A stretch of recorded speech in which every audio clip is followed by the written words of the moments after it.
a point that Lisa made was that we didn't want to look back at videos and photos or whatever and me not be physically transitioned to where I want to be. Like, I don't want to, as I'm sure any trans person listening to this could relate to, like, there's a lot of photos from growing up that you don't want to look at and you don't want people to see and are triggering and upsetting for you. So I don't want any photos with my newborn kids in for me not to want to look at. So we decided to wait for that reason as well.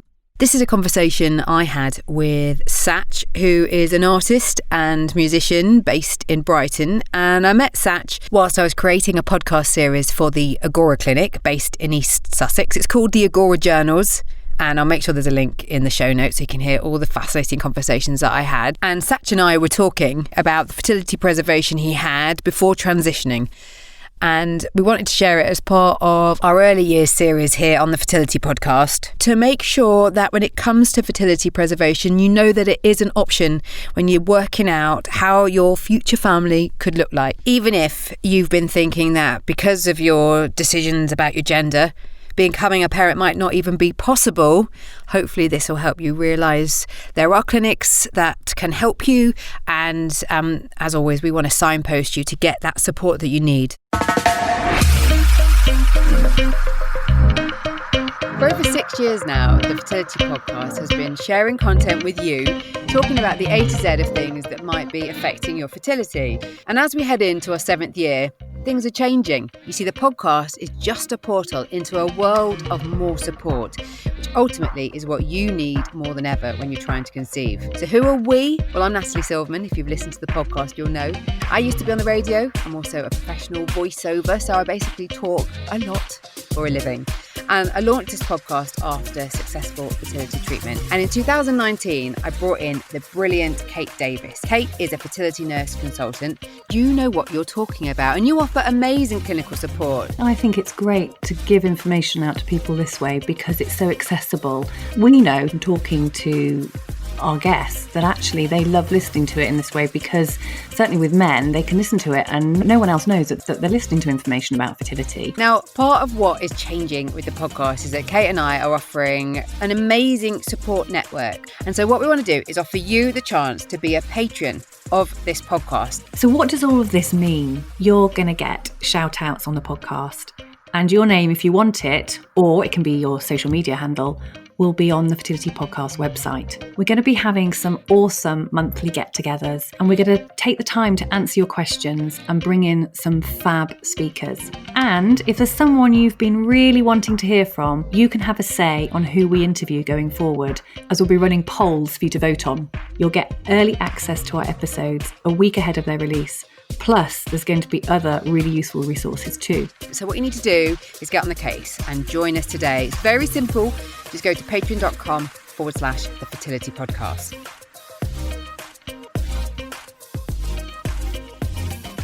The early years from the Fertility Podcast, where we aim to talk about the stuff you wish you had known before trying to conceive.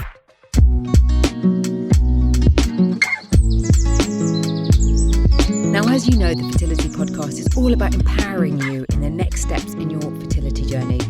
We're always delighted to find people who are on the same mission as we are. So we give a massive welcome to Merck, a new sponsor of the Fertility Podcast. They are a leading science and technology company with a rich history in the area of fertility. And with this experience, Merck has launched Bloom, a brand new website intending to provide you with information whether you're looking to start your family or grow it and you need some help on what you're going to do next. So to find out more, just visit merckbloom.com.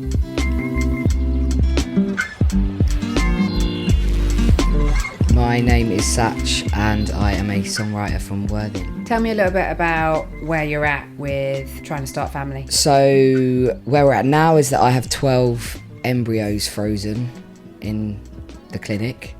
So we had successful fertility preservation treatment before I went on testosterone, and soon we will start insemination. Did you have any idea about going about the preservation? Were you researching it or did you come to a clinic? So when you're transgender, if you're with the NHS, then you're signed up to the GIC, which is the Gender Identity Clinic. And they tell you before you go on testosterone what the effects are going to be. And one of them is that you will likely lose fertility. So I got a limited amount of information from them. And to be honest, most kind of transgender health information on the internet, like most things on the internet, is not reliable. So then we came to an open day here at the Agora. And you're in a relationship? Yes, I'm engaged. And congratulations. Thank you. When's the wedding? August 2021 in France. All right. So hopefully you're going to have had a baby by then? Maybe. So we've got an upcoming wedding and then we've got upcoming baby.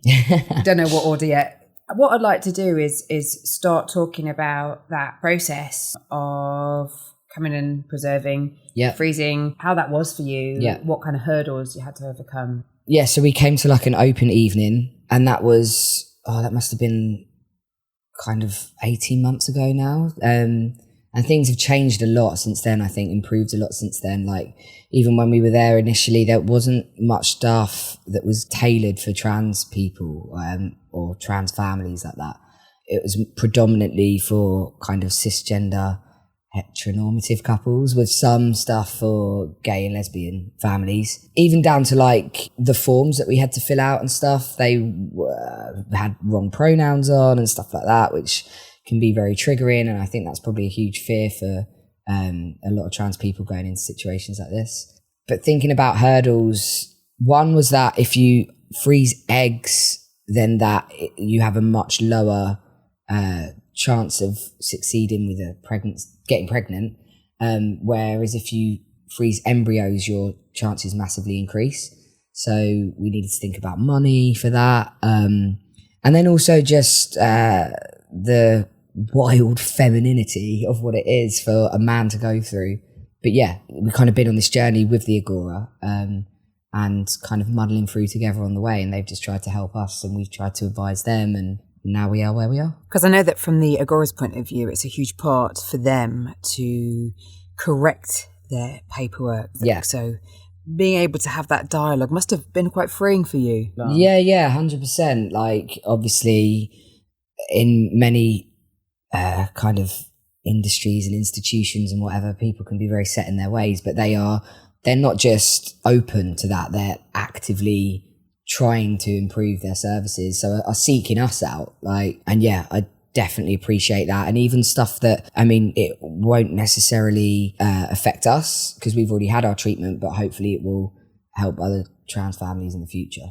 Now, the physical process of you having to come in and have the investigations, I know that was a hard thing for you. Are you happy to talk to me a bit about that? Yeah, it's definitely the hardest thing I've ever done in my life. And I've definitely been through some difficult things on like the kind of transition journey. And there were points where I really thought that I just wasn't going to be able to do it. And like me and Lisa, my fiance, we've had points where we were just crying because we didn't think we'd be able to do it. But I mean, again, it was just something that we kind of muddled through with the Agora on.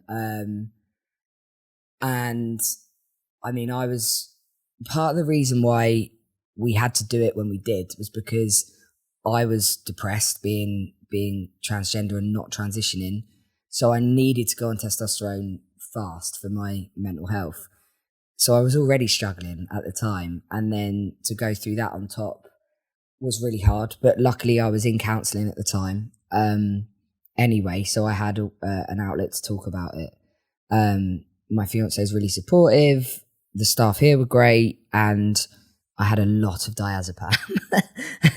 But things like that the Agora recommended, and then my GP would prescribe and stuff. It's like, yeah, that it was kind of like having a team around me to help get me through.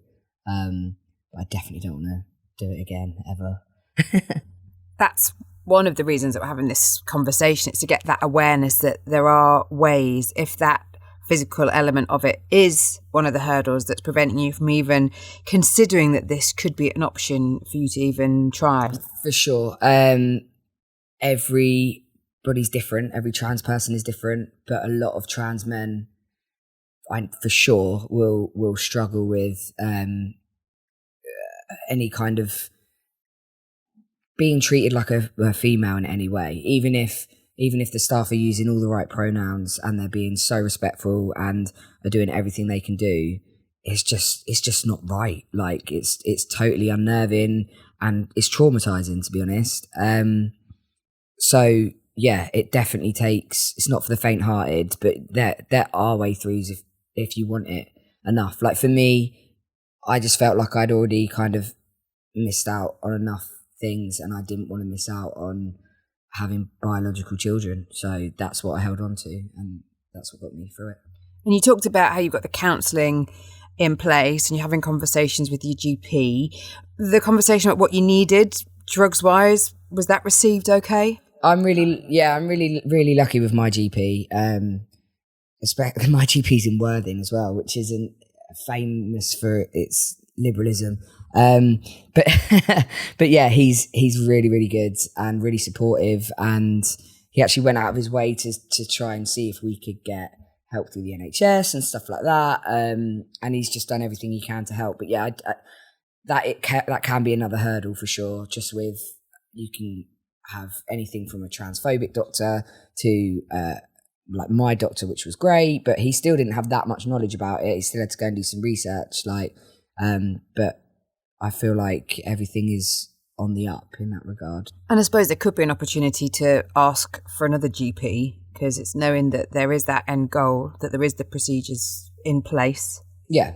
You just need to get through the red tape, don't you? You don't want one person's lack of understanding to stop you. Yeah, lack of exposure to these situations. I think I definitely wouldn't be deterred in what you want by anyone, is what I would say. Like if you've got a doctor that's telling you something is not possible for whatever reason, I would 100%, if it's anything to do with trans health, go and get a second opinion and probably even a third, and research, because you could likely be told something by a well-meaning doctor that just didn't know any better, and then you've missed out on an irreversible decision. So, and as far as having conversations about families within the trans communities, do you think there's more of them happening? I mean, you're talking about starting a podcast, talking about your experiences. Yeah, for sure. We're starting a podcast because lots of the stuff that's already out there, like Channel 4 documentaries and stuff like that, though it's great that trans lives are getting more exposure, they're all very depressing and they're all very serious, and we feel like it just makes trans people look like these serious, dramatic people that talk about nothing but surgery and coming out and stuff like that, and it's just not the case. So we will be talking about that stuff, but in a lot more kind of light-hearted way. But yeah, again, just having conversations and making these conversations more kind of household, if that makes sense. Normalising them, yeah. And kind of, I'm so bored of educating people, if I'm honest. Like, it's not every trans person's job to educate people that don't know, but if by doing a kind of podcast that reaches out to more people could help, and other mediums as well, then maybe us as trans people won't have to educate every person we meet every time we meet them. So let's come back to the treatment and your plans, because you've frozen your embryos. What about the choosing of a sperm donor? How was that? So we went with the European Sperm Bank, which is recommended by the Agora. And we looked and looked for ages, and it was just something we had to work out together as a couple, really, of what we wanted, and not rush it and stuff like that. And yeah, we kept looking, and then we came here for an appointment to plan more of our treatment and stuff. And we went for lunch afterwards just to try and like process everything. And we were looking, and this one came up, and it kind of ticked all our boxes. We call it the on switch. And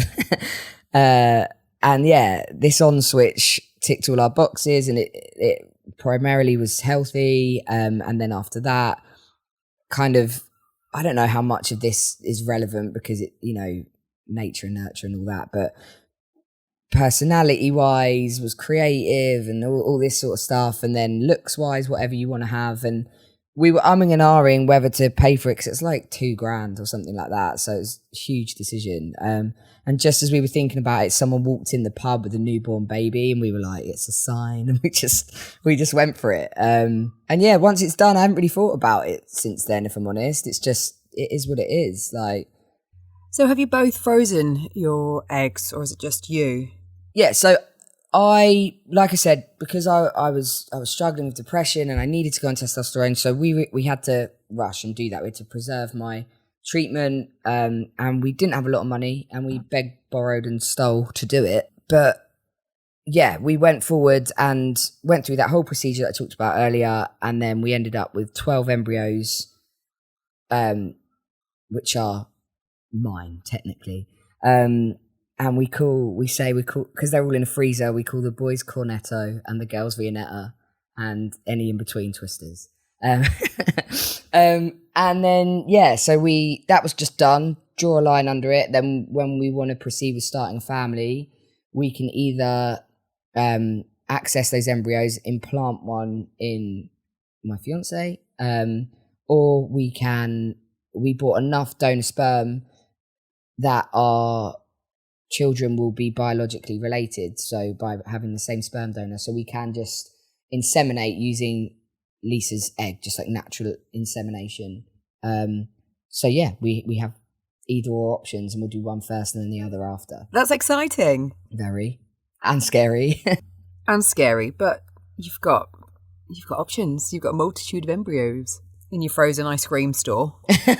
Yeah. So we talked before about cost, and I know it's something that Carol here at the Agora has been lobbying her CCG to get funding for this treatment, and she just found out that there has been some success. How does that make you feel? Amazing. That's amazing news. Yeah, I think how it worked before was that in certain areas of the UK, you could get funding, and not in others. And when I looked into it, it seemed to me that all the areas where there might be transgender people could not get the funding, and then like really rural areas where kind of LGBT people are less likely to be, you could get the funding. So yeah, that wasn't really a great supportive system for trans people, but we won't get into the politics of that. But yeah, Carol seems to have managed to have a bit of a breakthrough in, I think it's in West Sussex, which means that yeah, trans people should be able to get some help on the NHS, which is amazing. I know that the Equality Commission actually took the NHS to court as well, because they were saying that it is against human rights to force someone to choose between living their life, their happy life as who they are, in their identity, and choosing between that and starting a family. So I think between that and Carol and various other people, hopefully there's a bit of a turning point now. When it comes to thinking of starting a family, when you've had to deal with all the emotional side of what comes with transitioning, and you talked about your mental health and all that you needed to do, yeah, how does it feel now with the steps that you've taken and what you've done? Well, we didn't want to implant the embryo straight away, because we knew that we financially weren't in the right place, mentally not in the right place. We were exhausted from it all, and we just wanted to wait until we were in a better position to be able to start.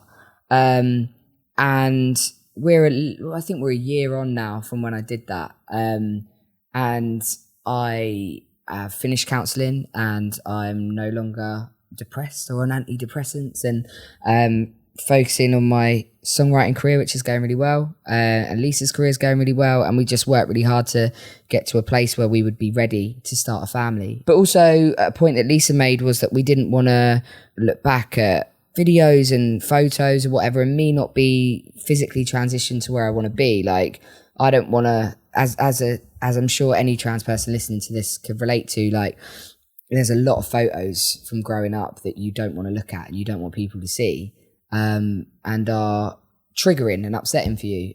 So I don't want any photos with my newborn kids in for me not to want to look at. So we decided to wait for that reason as well. And then there's the whole storytelling aspect of what you tell your child, what support you've got, and how you go about it. How do you feel about that? So we've got a plan. We're going to make a little children's book, I think. My sister's a writer, so we're probably going to work with her and just make this little book about the kid's story, about how it came into existence and how it was more wanted than a lot of kids are, I guess. Like, yeah, so just, I think honesty is the best policy, but just talking to the kid on his, her or their level. What about the conversations with family, with your parents, about them becoming grandparents in this modern way? I mean, my family knew that I was having the treatment and stuff, as did Lisa's family, and we're on very good terms with all of them. We actually had, as part of the treatment, you go for a counselling session to discuss all these sort of things. And we actually had it last week, so this is fresh.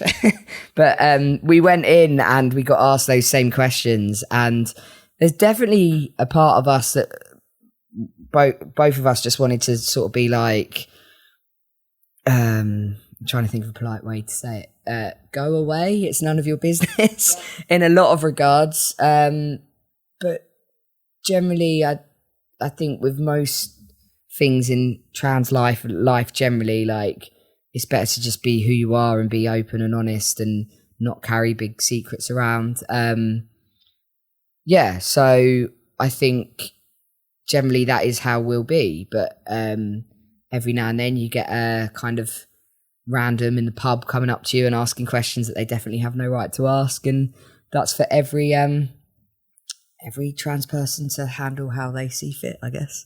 I suppose as well now, the fact that you've made it possible for your parents to become grandparents, it must be quite a relief, because I imagine growing up maybe it was something that you were worried about. I think it's a very intrinsic, natural feeling to want to continue your lineage, I guess. It is in that sense. Yeah, I mean, I know a lot of trans people that have families that they're not, they haven't biologically had any part in, and they are just as happy, if not happier, than a lot of others. I can only speak on behalf of myself, and that is, it's just something that I just, like I said earlier, I just felt like I had kind of missed out on enough, and that is not something I wanted to miss out on.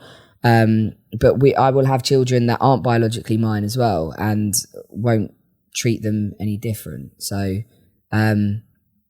yeah. Now, I know you said early on that you're fed up of having to educate, but if we've helped one person feel less alone by sharing your story, then, we've achieved what we've set out to do. Knowing what you know and having done what you've done with regards to the fertility preservation and waiting the time to process it all, if you're going to impart one bit of wisdom to someone listening, what would you say? I think what I said earlier about don't just accept a first opinion. Any trans person, I'm sure, knows how to fight for things they've had to get to where they are. Also, you're going to get really unintelligent people asking you really unintelligent questions and being very inappropriate.